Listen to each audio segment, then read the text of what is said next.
Turning to other news now, Foreign Affairs Minister Shirley Ayokobotwe says African countries are working to ensure effective implementation of the African Continental Free Trade Area Agreement despite the COVID-19 pandemic. Delivering a statement on the floor of Parliament, the minister said despite the setbacks due to the pandemic, member states are working around the clock to meet the July 1 takeoff date. Countries are applying technology and innovation to unleash great potentials for its development, as well as to address the challenges of climate change. African economies are also becoming integrated with the coming into force of the African Continental Free Trade Area.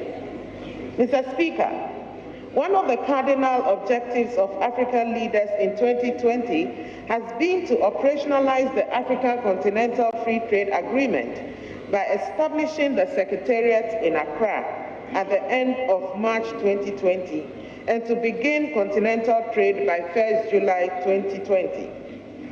The AFCFTA is expected to bring tremendous benefits to the continent, including enhanced continental trade, factor market integration, and also attract investment for sustained economic growth to facilitate the creation of the badly needed job opportunities for the continent. The enhanced trade relations and growth from this initiative is estimated by the UN's Economic Commission for Africa to be about 52% over current levels and to generate a collective GDP of 2.5 trillion for Africa, making the continent the 8th largest economy in the world. Well, so how workable is this? Secretary General of the International Chamber of Commerce, Emmanuel Donikwame, joins me to discuss. Great to have you on the program, sir. So is it a great idea that African countries want to go ahead with the Continental Free Trade Agreement despite the fact that we are battling a pandemic? It's an ongoing process, and I understand the recommendation of the AFCFTA Secretariat to the AU Assembly of Heads of State was that as a result of the pandemic, there's the need for some technical work to be done, and then we need to save lives, and we also need to save livelihoods. So for any meaningful trade to be undertaken, there's the need for the date to be rescheduled. And that's the date for trading. And I think the recommended date was 1st January 2021. But this is an ongoing process. Negotiations are still ongoing. And then since negotiations can also be done virtually, the only challenge is they need to do that with in 4 different languages and different time zones, and it also comes with its own challenges. Yeah. Okay, so my understanding is that according to plan, the trading was supposed to start on the 1st of January next year. So between July 1st and that period, what really happens per your understanding? The technical work, it's not that easy. It involves a lot of negotiations, as I mentioned earlier. And I understand some negotiations have not concluded yet. And previously, they might have to travel to meet. Now they have to do these things virtually. So the process is still ongoing. The regional blocks have been active for many years. And then we could still work with the regional blocks to make sure we establish regional value chains, and then we create corridors for us to contain the impact of COVID for now. The foreign minister was talking about potential hurdles African countries have to tackle at this point.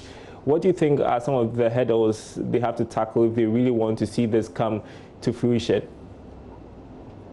I guess we left with 20 countries to ratify the agreement, but the key success will be for them to agree on the protocols to do with dispute resolution, dispute settlement. That would be the biggest success of the AFCFTA. if that one is addressed, the various countries agree on what will constitute the protocols on dispute settlement, because you need to attract investment, and that will be key. People want to know, in case of any disputes, what will be the guiding principles for people to join their money in any country. So those are the things that need to be done. But we need to keep up the momentum, because the biggest stimulus package for us is the AFCFTA. We really don't have enough millions to give out to SMEs or to companies. But we believe our integration will be, the success of our integration will be the biggest stimulus package post-COVID.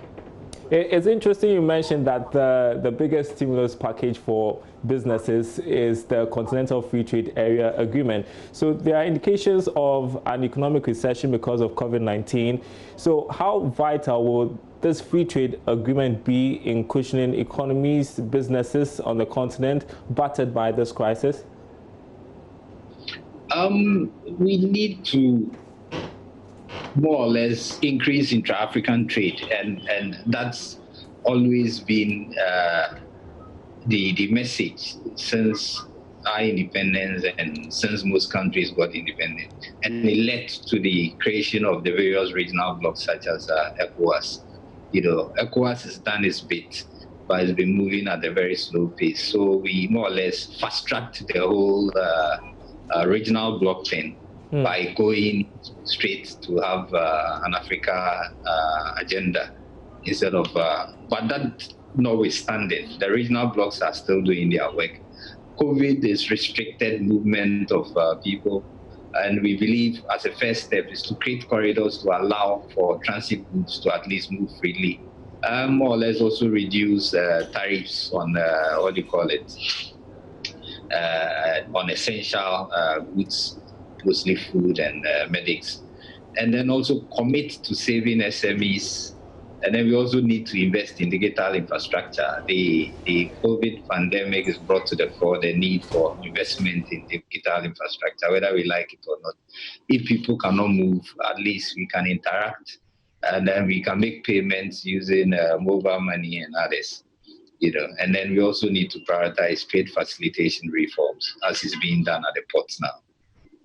Okay, great. Thank you so much for your perspective this afternoon. That was Emmanuel Donikwame. He is Secretary General of the International Chamber of Commerce, Ghana, speaking with us on plans for the takeoff of the African Continental Free Trade Area Agreement on the 1st of July.